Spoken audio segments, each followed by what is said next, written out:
আসেন আসেন। জি জি। আমি অ্যাডভোকেট ওয়াহিদ আলম, এটা নয়ন সাহেব আপনাকে দিতে বলছে। নয়ন আমারে পাঠাইছে। নয়ন তো ইটালি থাকে।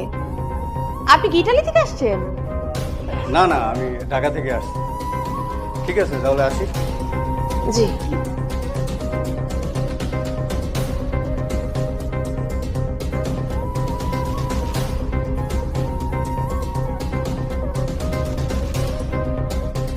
হায় হায়, আমি কি দেখতেছি? নয়ন আমার তালাক পাঠাইছে। আম্মা, আম্মা কই গেলেন? আম্মা, কি হইছে? আম্মা আপনার পোলা আমার ইতালি থেকে তালাক দিছে। আম্মা আমার আমার তালাক কেন দিব?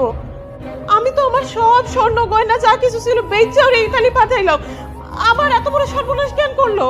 বাহ, আমার ছেলে তো উচিত কামটাই করছে, তোরে তালাক দিছে। তোরে তালাক দিব না কি করব?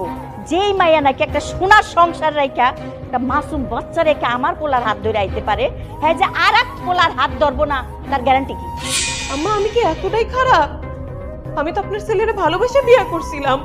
আমি তো তার সাথে সংসার করতে চাই, তার সংসারে থাকতে চাই। আমি প্রথমেই কইছিলাম তোর মতো মাইয়ার কপালে সুখ নাই। যা আমার বাড়ি থেকে বাইর হ, বাইরে এখান থেকে।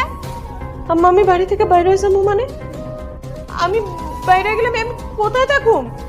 তুই কই যাবি সেটা তো আমার জানার দরকার নাই।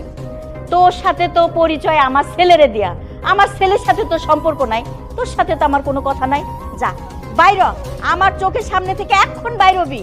আম্মা আপনি এত বড় নির্দয় হয়েন না, হয়েন না আম্মা। আমার বাড়ি থেকে বাইর করে দিলে আমি কই যাবো, কই থাকুম? আমার বাপ আমার এক ঘরে তুলবো না, পরিচয় দেয় না। আমার বাপের বাড়িতে আমার ঠাই হইব না, আমি রাস্তায় রাস্তায় থাকতে হইব। আম্মা আমি কই থাকুম, কই যাবো? আমার বাইর করে দিয়েন না, বাইর করে দিয়েন না আম্মা। তোর মতো মাইয়ার জায়গা কই জানোস? রাস্তায়, রাস্তায় যাবি। বাইর হবি নাকি ঘর ধরে বাইর করে দিতে হইব? আমার